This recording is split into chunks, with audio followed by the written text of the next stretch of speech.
Pomfret মাছের ঝাল করব বন্ধুরা। তেল এখানে কড়ায় গরম হয়ে গেছে, মাছগুলো দিয়ে দেবো একটা একটা করে। সব মাছগুলো দিয়ে দিয়েছি, এবার লাল লাল করে ভেজে নেবো। ভাজা হয়ে গেছে, তুলে নেবো সব।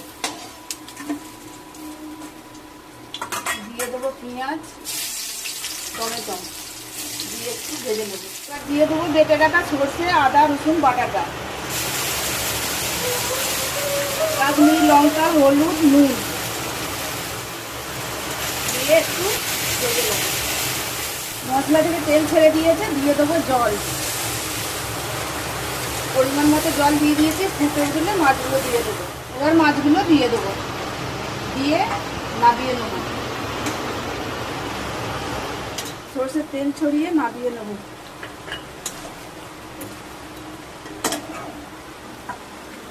পমফ্রেট মাছের ঝাল আমার